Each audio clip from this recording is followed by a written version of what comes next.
Reports. ESA Development Permit DP 2D23 Sols for receipt. Move receipt. Second.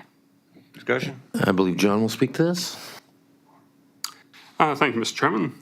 An application has been received to permit the development of a strata subdivision on 3 parcels of land impacted by the riparian areas protection regulation and containing a number of identified streamside protection and enhancement areas adjacent to Oyster Bay. And riparian areas assessment report has been prepared by Dustin Sylvester at RP Bio, which provides support for the issuance of the development permit and recommendations for the protection of fish habitat from the proposed development. In the report, Mr. Sylvester has set criteria for the proposed development, including the erection of temporary and permanent fencing to protect the spears. Those are the streamside protection and enhancement areas. From the development, including both during and after the development phase. And with the exception of potential danger tree removal, no new encroachment or disturbance of soils is permitted within the spear boundaries, and all native vegetation within the boundaries must be maintained. And given that the proposed development is permitted by the Campbell River Area Zoning Bylaw, and the development permit incorporates the recommendations provided within the assessment report, issuance of the permit to allow the proposed development to take place is supportable. Thank you, Mr. Chairman. Thank you, John. Anything further on receipt? Call the question. All those in favor? That's carried. Okay, do we have a motion? Director Rice. I'd like to move item B, that the committee recommend that the environmental sensitive area development permit DP 2D23 SOLC as attached in the staff report dated November 8th, 2023 be approved, and that the corporate officer be authorized to issue the permit. I'll second that. Discussion? Seeing none, call the question. All those in favor? None opposed, that's carried. Number 2, Electoral Area Board of Variance appointments for receipt. Move receipt. Second. Discussion? Director Mawhinney? Thank you, Chair. I was just a couple of questions because I don't know much about a Board of Variance. I thought maybe this was a good opportunity to learn a little more. And the questions that I have are, how often on average does the Board of Variance meet per year? And how is a recommendation or a decision from the Board of Variance managed? Is their decision final? Is the Electoral Area Committee or the Regional District Board advised of applications and or decisions that are made? Go ahead, Tom. Thank you, Mr. Chairman. Historically, the Electoral Area Board of Variance has met infrequently in this regional district. I believe in the last 5 years, maybe once or twice, if that. So it is infrequent, and their terms are quite limited in terms of what they can look at. It's an appeal board for minor variations, if you will, to citing and things like that. So what was the rest of the question? Sorry. Yeah, well, if their decision was final, and if the board is notified of the Right. decision that they make. The decisions of the Board of Variance are typically final. There are some grounds upon which they can be challenged in a court of law, but usually would be for excess of jurisdiction. So typically they're not challengeable in the normal sense by a political body, for example. And typically the decisions are provided to the board, so the board is aware. So. Anything further on receipt? Director Benesh. Yeah, I have a question too. Could you maybe just give an example of a real life situation where this might play out? Well, if a person wishes to build a home, for example, in an area that has regulations on siting, and for whatever reason the terrain doesn't allow the building of the home within the parameters set out in the zoning bylaw, then the Board of Variance could look at that and say, based on the features of the property is unable to be built upon because of that, and so therefore we consider there's an extreme hardship and are going to allow that. override the zoning bylaw, for example. So that's just an example. Thank you. Anything further? On receipt, all those in favor? None opposed, that's carried. And a motion, please. Dr. Mawhinney. I'll move that the committee recommend that David Louis, Sue Ellingson, and Mary Story be appointed for a 3-year term to the Electoral Area Board of Variance effective November 23rd, 2023. Need a seconder? Second. Dr. Rice seconded. Any discussion? Seeing none, all those in favor? That's unanimous and carried. Number 3, Electoral Area D, universal water meters for receipt. Move receipt. Second. Discussion? Thank you, Mr. Chair. This was deferred from our last meeting, so I don't think anything, or maybe something has changed, but Sheena or Wolf can speak to this. All right then, on receipt, all those in favor? That's carried. Is there any motions coming out of this? No, just a update report, Okay. unless there's any questions. Good enough. All right, number 4, reimbursement options for Area D water meters for receipt. Move Move receipt. receipt. Second. All righty, discussion? Again, this was another item deferred at the last electoral area meeting, and based on the direction and the comments that we got previous to the meter reimbursement report, we've provided a number of options for the committee to consider. Discussion on those options? Anyone? Seeing none, oh, Dr. Mawhinney? I just had one question, and that was, are the reimbursements, and maybe I didn't read it clearly enough in the report, reimbursements being considered for residential and non-residential voluntary installations being considered? Thank you, Director, through the chair. No, the reimbursements are only being considered for voluntarily installed residential meters because commercial and industrial meters have been required under the bylaw since water meters were introduced to the bylaw. Thank you. Seeing nothing further, on receipt, all those in favor? That's unanimous, carried. Motions? I'd like to move option A, that the committee recommend that a percentage of the known costs incurred by property owners who installed water meters voluntarily be reimbursed provided the home has not been transferred to another party. And I would like to move that it would be a 100% reimbursement. Discussion? All those in favor? And that's carried.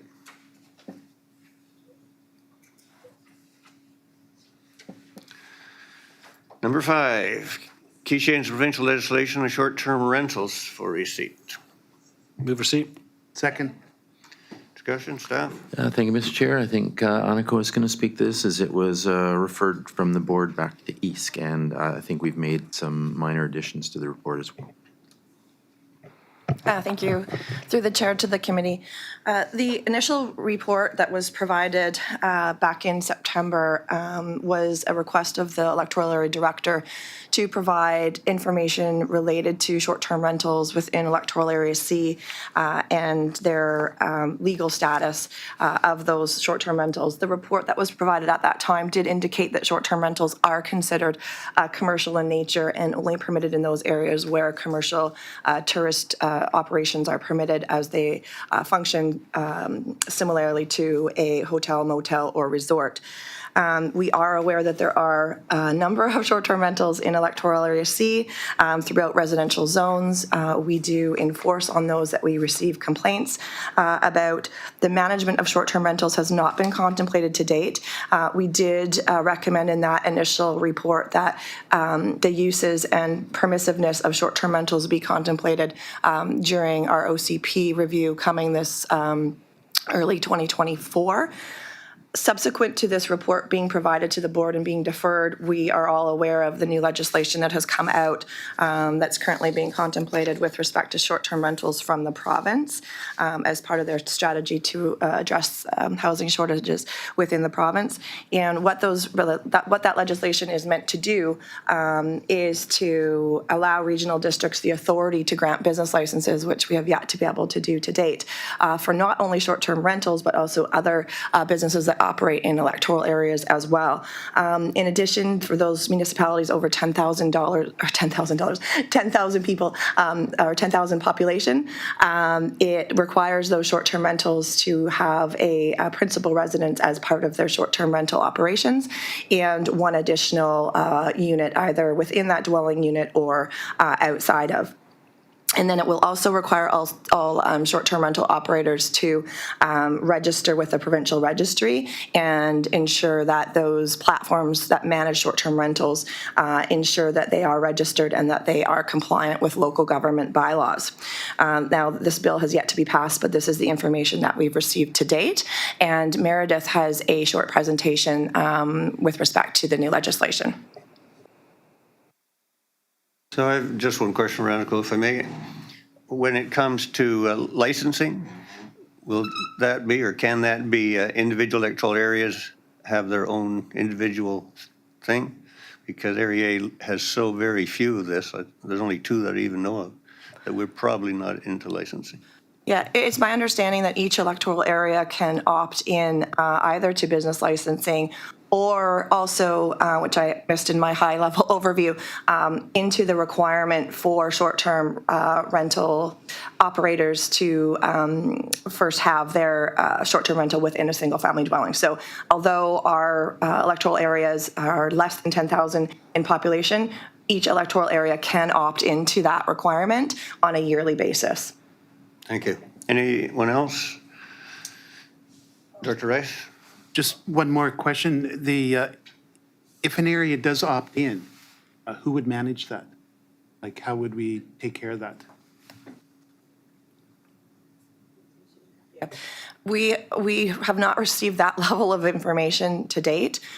So those are the things that we're still waiting to hear back from the province. However, as part of their legislation, they are also including enforcement as part of that. So they are going to have their own enforcement for short-term rental regulations, as well as each individual municipality and regional district.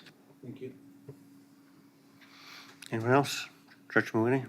Well, I have a few questions about these reports, but I was wondering if I should ask them after Meredith has given her presentation. Yeah, ready? I actually have just one more question, Aniko. When you mentioned licensing, in the past, electoral areas have not been able to license bird scare devices. Would that be possible under this? No, I don't think so. It's not a Not a blanket business license. No. So the farmers aren't businessmen? No. Okay, Oh, sorry, I didn't hear the bird scare devices. Yeah. Yes, no, it needs to be a commercial use. okay. Okay. All right, on our seat then. All those in favor? Oh, I'm sorry. Go ahead. Thank you, through the chair. Edie, next slide, please. So, as Annika mentioned, the province has proposed new legislation that would address short-term rentals. From their own technical briefing, this is kind of the high-level overview. What they've said is that, of course, as we know, finding a place to live in BC is a challenge, and short-term rentals are making that worse. Across the province, there's about 28,000 short-term rentals, with about half of those listed as entire homes. And that market, even though the narrative is often around kind of mortgage helpers for individual property owners, the top 10% of hosts who have multiple listings and are considered kind of mini hotel operators are actually the ones earning about half the revenue. So it's not actually quite as spread out across property owners as some might think. Next slide, please. So in the SRD, this information comes from our housing needs report. As part of that process, we did collect this data from our short-term rental platforms. So we know that in the SRD, we have about 519 short-term rentals. About 84% of those are entire homes. And you can see there in the bottom right, that's the graph that shows the average monthly revenue, and you can see how seasonal that is for people. Which in August 2021, that peaked at about $2,600 for peak monthly revenue. And I will say that, the annual average is in 2022 is about $1,000 for these properties, though that was down from about $6,000 going back to 2015 or 2017 rather. Next slide. So the key actions coming out of the new legislation, Annika already touched on this, but they're proposing new tools for regional governments. And so the business licensing is a new tool that regional districts will be, if this passes, would be able to use to regulate short-term rentals. And also, short-term rental platforms would be required to ensure that anyone listing on their platform is compliant with local zoning bylaws, and they would be required to share that data with local governments. Currently, we can purchase that data from the platforms, but this would require them to provide it. Additionally, there would be limits on operations. Sorry, I was reading off this board, but I can't see that far away. So as Annika mentioned again, in municipalities over 10,000, STRs are confined to principal residences only, plus one additional unit on the same property. So as smaller municipalities and EAs with under 10,000 may opt into that legislation. Another one is removing legacy rules. So this is removing short-term rentals from legal non-conforming use protections. So what that does is it means that now that this new legislation comes into play, no one is grandfathered. And so anyone with an existing short-term rental would still have to be compliant with the new regulation. And lastly, I think I already said this, but short-term rental operators would be required to join a provincial registry. So this would establish, and they would also establish a new short-term rental compliance and enforcement unit. That's a provincial enforcement unit. So that would support our own bylaw compliance and enforcement efforts. Next slide, please. So the next two slides are coming from the province, from their technical briefing about the proposed legislation. And so this gives a bit of an overview of what this means for different users. So you can see for a host, they can still rent out their property when they're away, or a secondary or laneway home if it's permitted within their local bylaws. They can still rent out their vacation property in areas that are exempt. They can still turn their short-term rentals into long-term rentals, but they must register with a provincial registry when they're active as a short-term rental. For the platforms, it means that they must share the data with the province to help enforce. They must remove listings that are non-compliant with local bylaws or provincial legislation, and they must register with a provincial registry. For all of us in BC, it means that, of course, we still have access to short-term rentals, and it means that we can also use them, or there would be more rental options in communities with low vacancy rates and high housing needs. Next slide, please. So lastly, this is the timeline. And again, this is from the provincial slide. So what this is telling us, again, this is proposed legislation. It has not been approved yet. So this gives you the timeline or when these particular pieces of action could come into effect. So you can see the increased fines for municipal bylaw infractions, and the regional district business licensing option would be something we could contemplate immediately on royal assent. By May 1st, 2024, that's when the principal residence requirement would come into effect, as well as removing that legal non-conforming use clause and the requirement for businesses to display their business license, if that were required. Summer 2024, that's when the data sharing comes into effect, and late 2024 is when the provincial registry would be active. Thank you. So I have just one question. If you could just confirm the short-term rentals that I'm aware of in Area A, most of them catered to forestry workers that have employment maybe for a couple of weeks to a month, tree planters, fallers, and so on. Would they be impacted? The user of those short-term rentals would not be, but the operators would have to comply with the new legislation. They have not so far indicated any sort of exemption for different types of short-term users. However, I think as we've already said, but how the proposed legislation is implemented, that would be kind of a to be determined. Right. In my case, I don't think we have any bylaws that would impact it, so it would be a matter of registration. Correct. Great, thank you. Anyone else? Director Vinesh?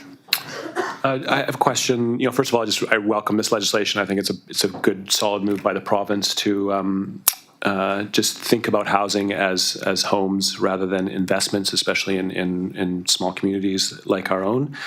I'm curious if there's any information or, the process for electoral areas to be able to opt in for that May 1st deadline.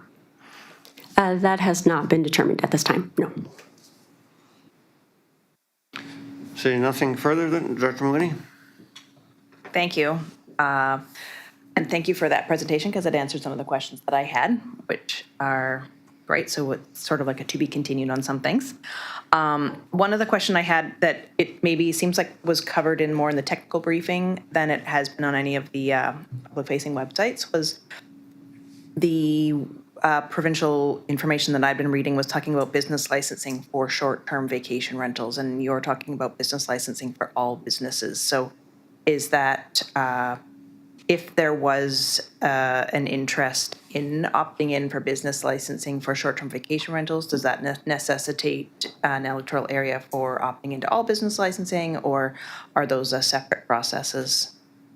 That would be at the will of the board, I suppose. Ultimately, the proposed legislation would grant the authority to issue business licenses for any commercial operation. The intent here is primarily on short-term rental, but is broad in its application. So how each electoral area wishes to apply that would be the will of the board.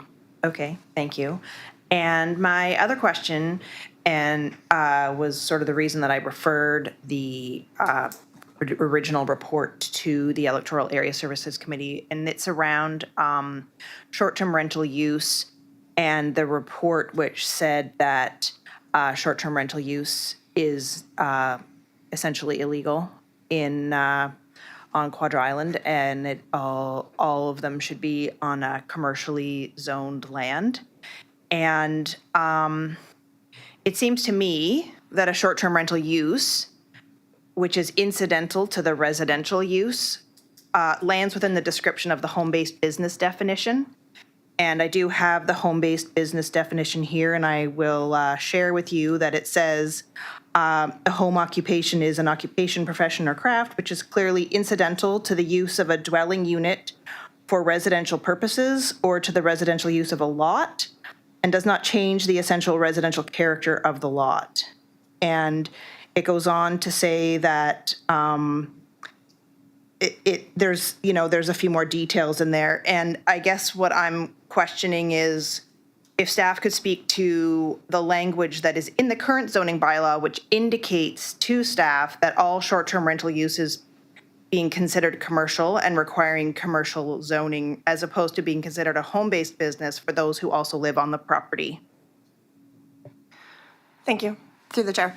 The home-based businesses in the Quadra zoning bylaw do not contemplate home-based businesses that rent out accommodations, whether that be for as a bed and breakfast, where you're actually providing a bed and breakfast service and you're there and you're the host, or if you're using the property as a short-term rental, either in the immediate single-family dwelling or another unit. Your home occupation requirements are specific to a profession, an occupation, or a craft. So you have to be offering a profession, conducting some sort of an occupation, or providing a craft. So other home-based business regulations throughout the regional districts also contemplate the next layer, which is bed and breakfast. But unfortunately, to date, we have not been able to get to that point with Quadra. We did do some reports years ago that didn't unfortunately move forward with the previous electoral area director to try to address the home occupation occurrence within Quadra. That was probably previous to what we're now seeing as more short-term rentals, but we did acknowledge those uses occurring on Quadra back, I think it was 2017-ish era. It could be off by a year or so. So we are well aware that these commercial type enterprises are occurring, and until the bylaw contemplates short-term rentals, they are only permitted where commercial uses or tourist commercial uses are permitted. That being said, the bylaw, we did state in the report that we can address that through your OCP process once we determine what the will of the community is. We've done a similar thing with Cortez. We did a survey out to the people in Cortez so that we could gauge what the appetite was for short-term rentals as we move into their zoning bylaw review, which is currently happening now, November through early 2024, so that we can contemplate where the community would like to see or not see short-term rentals, or whether they want to see them at all. So those are the kinds of things that we can move forward on. But currently, the zoning bylaw for Area C, the way that it's worded, it does not permit tourist commercial type uses where you're exchanging monetary value for short-term visits to a residence. That does not meet the definition of a dwelling unit and is a commercial use. May I have a follow-up, Chair? Go ahead. Thank you.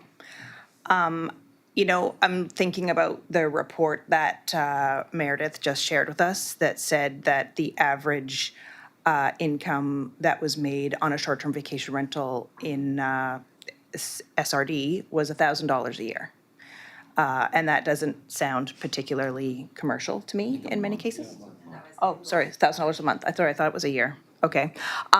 Well, regardless, my question really is around occupation and the fact that there is no definition, as far as I can tell, in the zoning bylaw around the definition of the word home occupation or occupation. So if somebody is renting out their suite and they're living in the main home, I think it seems strange to me that you would consider that a commercial use rather than a incidental to the residential character of the building, which is containing the home occupation, which is in the definition of home occupations. And there are quite a few people on Quadra Island who have a suite or a cabin in their home, on their property or in their home, which they use to provide supplementary income to themselves, which I would consider an occupation. So I'm concerned that staff is choosing to consider that a commercial tourism definition. Thank you. You'll see in other regulatory bylaws that permit home occupations. Home occupations are a subsequent level or bed and breakfast are a subsequent level to home occupations. So in order for home occupations to be permitted within the Quadra Island zoning bylaw, that additional layer needs to be included, which is why we tried bringing forward a report back in 2017. This is not a new interpretation of bed and breakfast or short-term rentals. It is not a result of the new legislation. However, it is supported by the new legislation where the province recognizes that short-term rentals are commercial in nature. That is why regional districts will now have the ability to issue business licenses for short-term rentals because they are commercial in nature.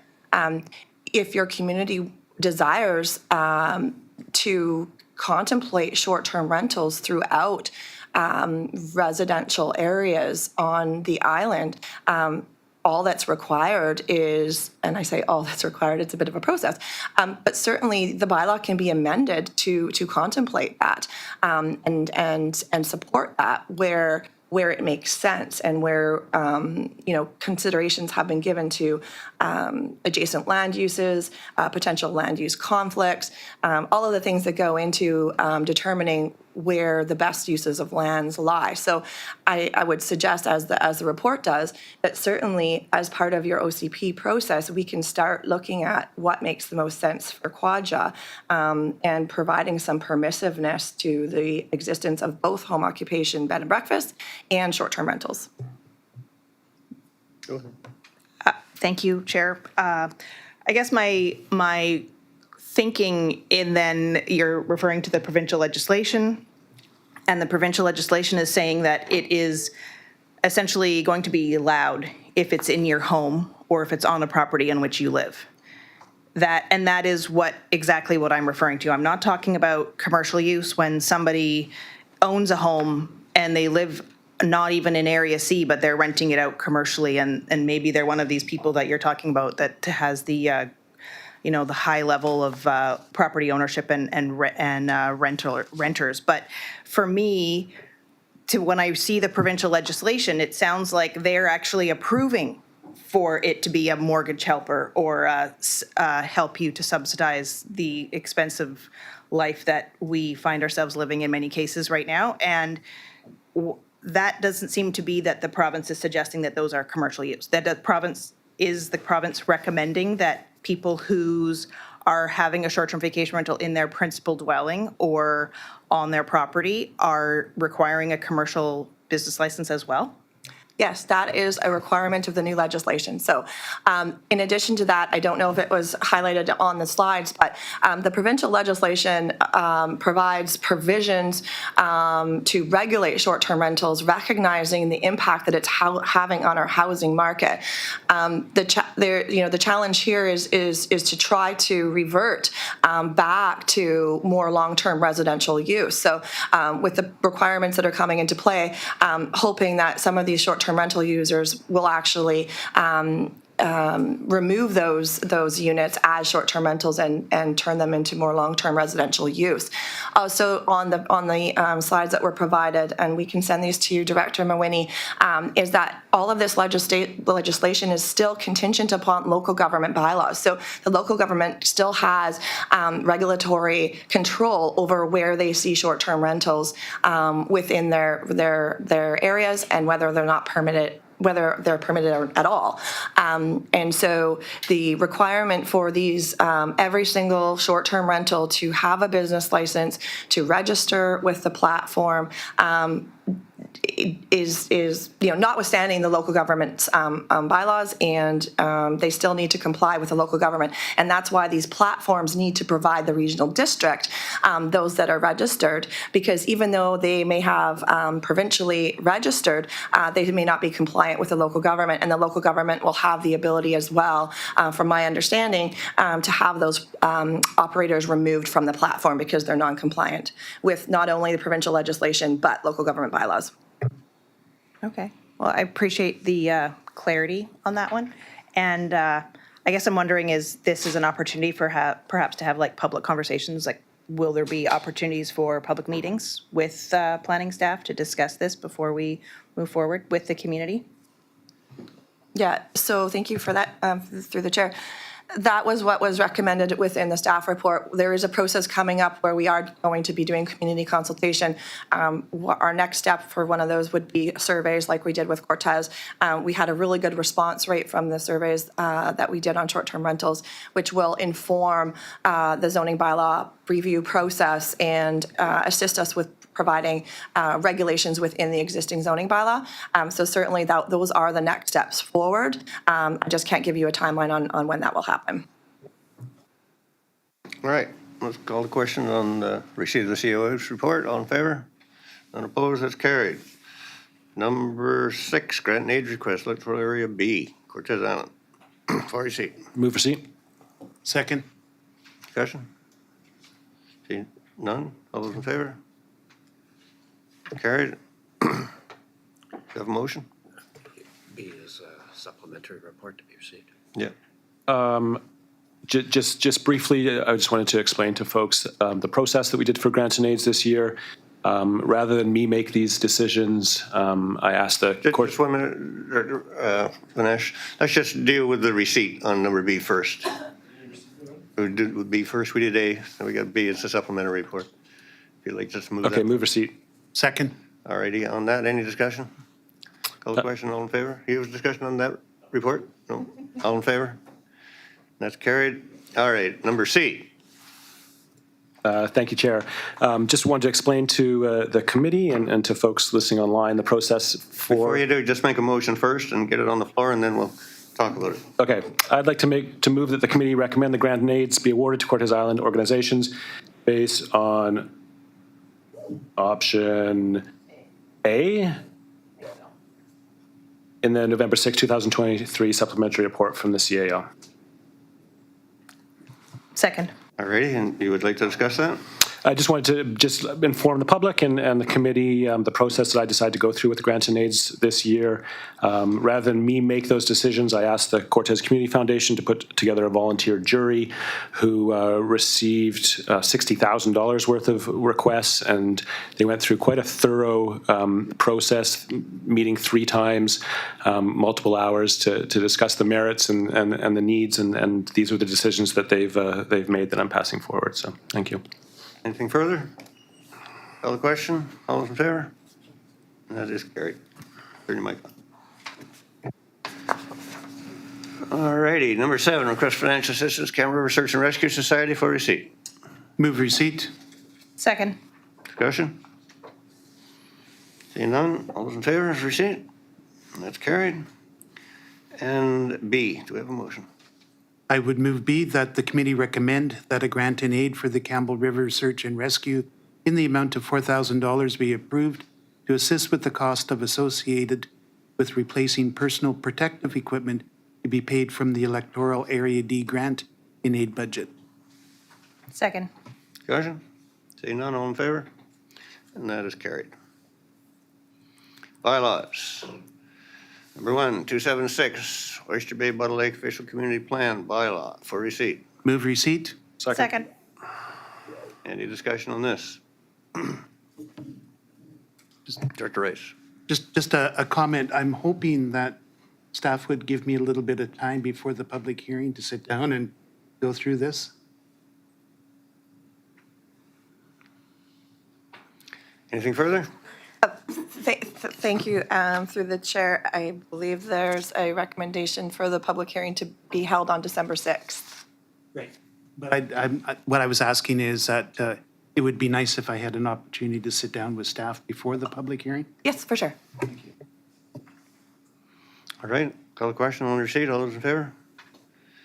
None opposed, that's carried. B, I would move B, that the committee recommend that the board give first, second readings to bylaw number 276, being Oyster Bay Buttle Lake Official Community Plan, bylaw 2023. Second. discussion? Seeing none, all those in favor? It's unanimous, carried. And C, That the committee recommend that a public hearing be held on December 6, 2023. Second. discussion? All those in favor? And that is carried. All right, number 2, bylaw 494, electoral air noise regulation for receipt. Move receipt. Second. Discussion? Seeing none, all those in favor? Carried. And do we have a subsequent motion, Director Maloney? I'd like to move option A, that the committee recommend that the board proceed with bylaw number 494, version A, as attached to the November 3rd, 2023 report for from the Chief Administrative Officer. Second that. Director Benish, second it. Discussion? Looks good to me. All those in favor? And that is carried. Thank you. Appreciate your patience. We got it. Number 3, bylaw 509, Cortez Island bulk water regulation for receipt. Move receipt. Second. So, Mr. Chair, we've had some discussion in regards to this internally with the Area C Director, and the issue with the Area B is, I think, identical. So I think it might be appropriate if Aniko speaks to this. Yeah. Go ahead, Aniko. Thank you. Through the chair to the committee, this is brought back to you as a consideration of inserting language within the existing Cortez Island zoning bylaw and Quadra Island zoning bylaw to regulate bulk water sales and processing and bottling. Again, I just want to reiterate that this does not include bulk water extraction. As previously mentioned, we do not have the authority to regulate the extraction of water. You will see that at the direction of the board, staff took the language that was necessary to further regulate these uses and inserted them into the appropriate sections of your existing bylaw to ensure that should these uses be contemplated by a specific property owner or user that there was appropriate legislation and regulation to address that, as the will of the board was, that we did not want to see these types of uses unless we could consider them on a case-by-case basis through a rezoning process. Now, I know that there was some uncertainty as to how the provisions were included within the existing bylaws, and so we just wanted to provide some overview as to how that happens and why it happens the way that it does.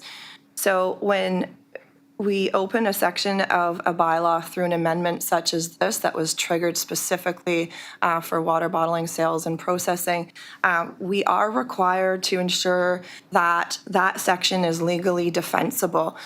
So where there's historic language and outdated language, or language that is missing within a specific section of a bylaw, we are now obligated to ensure that it's legal and defensible, because that section has now been opened up and amended, and we cannot use the condition that, this is historic language that has, yet to be reviewed in an entire bylaw review process. So in this case, the addition of the provision of water bottling and sales was included into a specific section, which is prohibited uses. Now, that section in both bylaws is historic in nature and does contain language that the regional district does not have the authority to address, or is, in the case of Area C, omitting language that is necessary to make this section legally defensible. So Cortes Island had language that Quadra did not, and under legal direction, those both bylaws need to contain that specific language. So we made changes to this to ensure that each of these sections in the each bylaw were legally defensible. This included removing, like I said, all the language within the regional district that didn't have authority, such as airports, and anything with respect to petroleum or anything that we don't have the ability to regulate, and to bring it into consistency with both the regulatory bylaws and provincial legislation. And then again, we added language to affirm our position and ensure that the application of the zoning bylaw is defensible should we be challenged when we're doing an enforcement case. So I know that there was some questions with respect to the Clause A in the Quadra bylaw, which again, Cortes already does contain, which was any use not expressly permitted in the bylaw is prohibited in every zone, and where a particular use is expressly permitted in one zone, such a use is prohibited in every other zone where it is not expressly permitted. Now, that does not change how the bylaw is currently implemented or how the regional district enforces or seeks compliance on uses that are not consistent with a particular zone. Currently, what that does do is it provides further support to the application and implementation of the bylaw in those instances where we are required to do so. It specifically addresses those uses that the bylaw does not currently contemplate. Examples like this could be historically when we had when we never contemplated cannabis previously. We're in it right now with water bottling. We're in it right now with short-term rentals. So this language closes a loophole that could be interpreted to, effectively allow uses that aren't expressly permitted, and allows us and strengthens our enforcement capabilities should we be challenged in court. The absence of this language, however, weakens the integrity of the bylaw and could expose us to legal liability in the event of a legal challenge. And like I said before, it provides consistency over all of our existing regulatory bylaws. Anything further? Call question on receipt. All those in favor? And that is carried. Number 4, bylaw 528, rezoning application, Catskill. We didn't pass that, though, did we? We just received it. We're not questioning whether we're passing this bylaw right now. That was just for receipt. That's just, we're just receiving it. So at a future meeting, So we'll we're in be, receipt of this rezoning application 528. Someone like to move it? sorry, I'm going back to the Cortes Island water regulation. Oh, you got something here?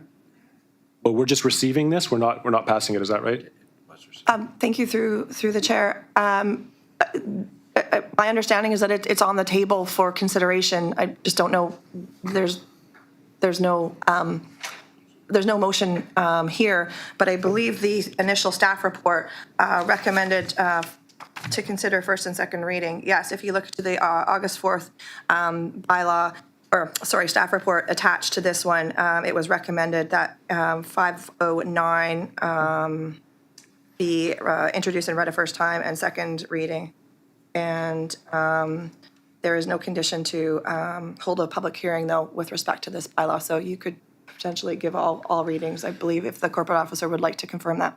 Okay, just let me say that if you have subsequent motions, let me know during receipt so that we don't just skip over them here. Do we have a subsequent motion on it or So not? I think, Mr. Chair, there's probably a little confusion is that when we had this at our last geek, there was a recommendation, I believe, in there for first and second reading, and then it got deferred.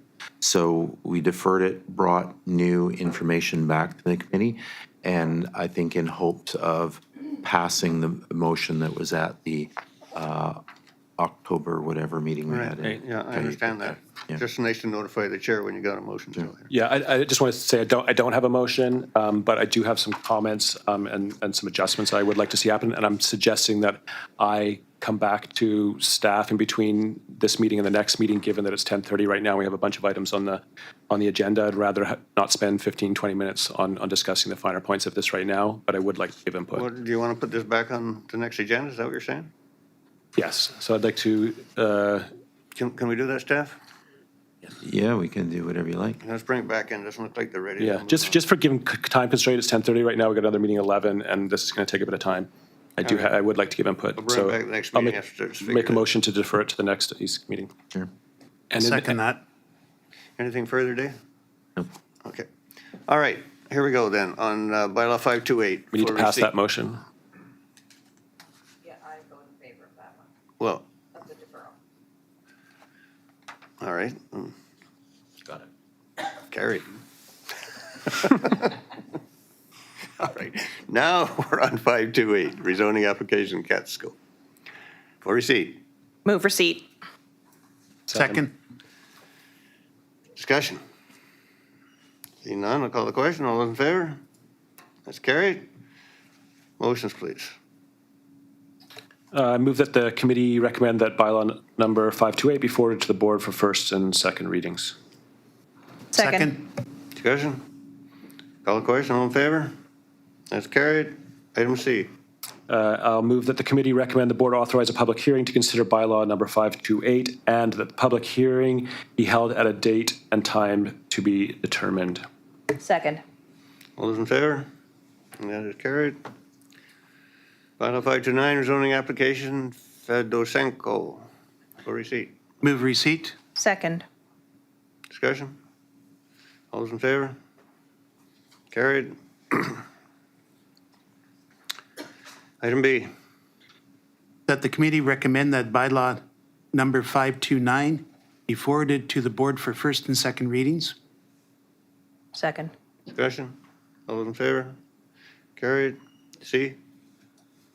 That the committee recommend that the board authorize a public hearing to consider bylaw number 529. Second? And? Do you want- And that the public hearing be held at a date and time to be determined. Second. All those in favor? Carried. Number 6, bylaws 530, 531, OCP amendment, rezoning application Stevenson for receipt. Move receipt. Second. Discussion? All in favor? Dr. Moody, you got something to say? Just had one question. The executive summary of this report says that lot servicing will be by community sewerage system and individually drilled wells. And I didn't think there was a community sewer system in the Topcliffe area. And I was also wondering if drilled wells are being recommended as mandatory. Thank you, Mr. Chairman. I can make notes for that. Oh, my mouth. Yes, thank you. Sorry about that. Yes, there is no community sewer system. That shouldn't have been in there. My apologies. That should be a septic system. And also, individually drilled wells are a requirement now of Island Health for new subdivision. Oh, not shallow wells. That's correct. Yeah, it has to meet Island Health requirement. Thank you, Mr. Chairman. Thank you. On receipt, all those in favor? Carried. Item B. I'll move B, that the committee recommend that bylaw number 530 and bylaw 531 Stevenson be forwarded to the board for first and second readings. Second. Call the question. All those in favor? It's carried. Item C. I'll move C, that the committee recommend that the board authorize a public hearing to consider bylaw number 530 and bylaw number 531 Stevenson, and that the public hearing be held at a date and time to be determined. Second. All those in favor? And that is carried. Correspondence, Black Creek Oyster Bay Water System. We didn't do that one yet. All righty, for receipt. Move receipt. Second. Any discussion on that? Seeing none, call the question. All in favor? That's carried. Cortez Housing Society for receipt. Move receipt. Second. Discussion? All those in favor? And that's carried. We did director's reports already. New business, none. Addendum. Okay, a motion to consider the addendums, please. Move That we consideration of consider the addendums. addendum. Seconder. Director Ray seconded that. All in favor? That's carried. Number 1, request for financial assistance, Cortez Island Academy Society for receipt. I want to declare a conflict. This is my first time doing this, so just want to get clear on how I just- exactly do that. Just step out the door and I'll call you back when we're finished.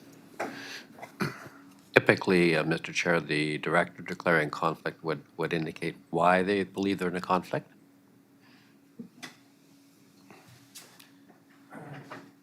I'm in conflict because the nonprofit I work for does do some work for this organization. Nothing specifically to do with this grant or the project that's before the board right now, but we do work with that organization. Good Thanks. choice.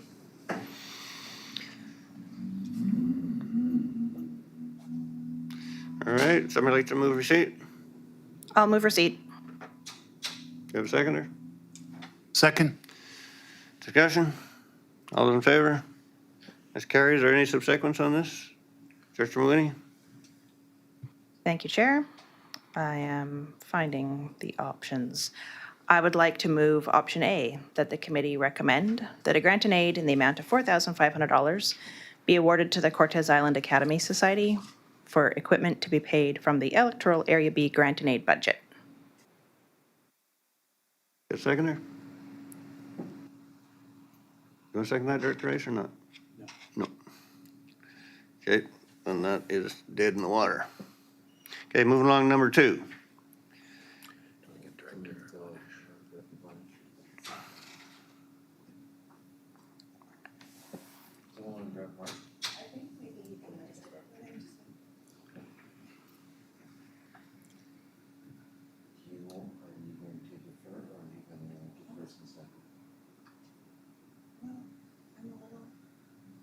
Questioning the fact that staff indicated that we add that it actually adds more leverage against short-term vacation rentals that are used this one as visible.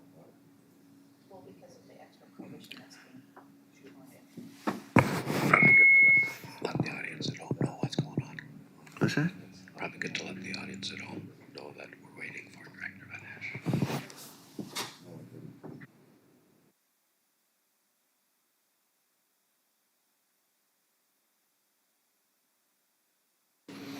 Okay, here we go.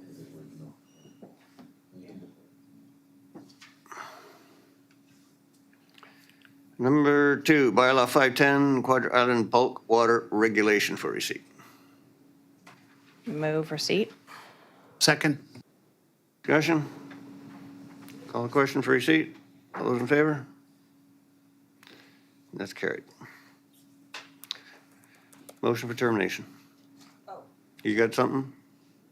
Can we defer to have another conversation about this at the next meeting, please? About which? Bylaw 510, Quadra Island bulk water regulation. Chair? Second. You gonna move a deferral? Is that what you want to do? Yeah. All right. On deferral, all those in favor? Carried. And a motion for termination. Motion to terminate. Second. All those in favor? Thank you, everybody.